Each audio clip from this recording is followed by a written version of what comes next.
I'm glad you're here. It's Friday, July the 17th, and of course, every Friday we talk to our night sky guy, Andrew Fazekas, and we have lots to talk to Andrew about, including the International Space Station and the shuttle Endeavour, and also a very important anniversary that many of you will know about. But before we get to that, Andrew, let's talk about what you will see in the skies this weekend.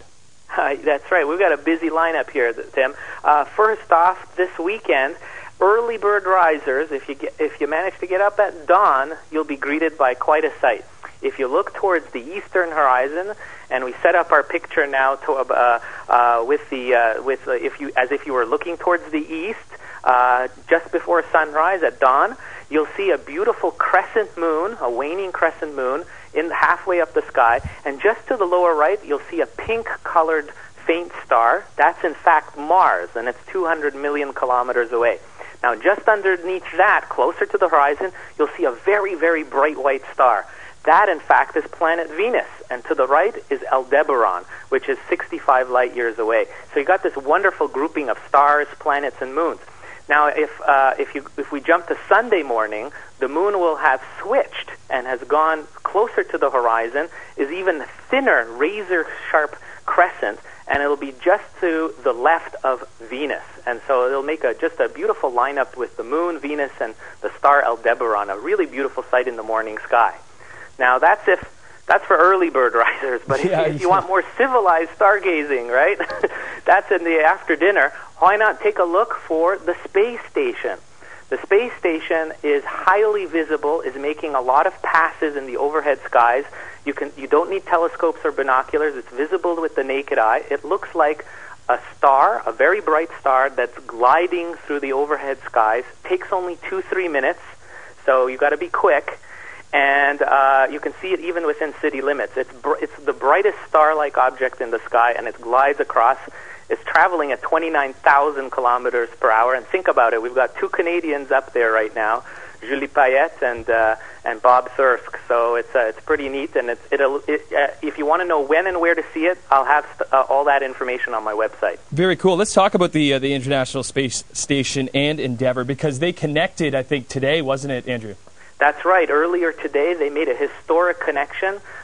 We've got the beautiful launch that happened on Wednesday with Julie Payette on board. It's on her second mission after the sixth time of trying to get out because of the weather conditions. They finally made it. They docked this morning, and so now the structure is as big as ever, and so you can clearly see it in the night sky when it passes over. And you've got 13 astronauts on board now. A record, and it's of course a record for Canada, having two astronauts at the same time meeting up in space. So we'll get our first TV coverage over the next few days of seeing our Julie and Bob together aboard the very crowded space station. Yeah, 13 people up there. Very cool, and we'll let you know at home what your forecast is going to be like through the overnight hours coming up after your next local forecast. But, Andrew, I need to talk to you about a very special anniversary that took place yesterday. I actually went home last night, and there was tons of coverage on Apollo 11 and the mission to the moon they left yesterday. That's right, exactly. So the anniversary of the launch of Apollo was, as of yesterday, July 16th in 1969. Today, July 17th, 1969, they were well on their way towards the moon. You have to remember it's 400,000 kilometers away, and it took a few days to get there.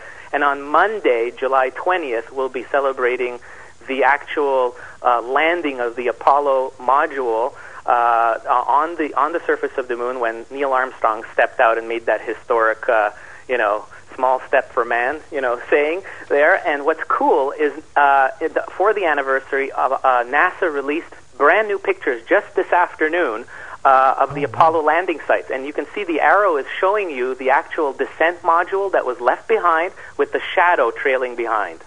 How big is that crater beside it? I know I might be putting you on the spot, though. It's only about 150, 200 meters across. Really? And you can see Apollo 14 even with footprints of the astronauts trailing away between the science instruments and the lander. Very, very cool. Andrew, thank you so much. For more information, you can head to thenightskyguy.com. Have a great weekend, Andrew. You too. Bye-bye.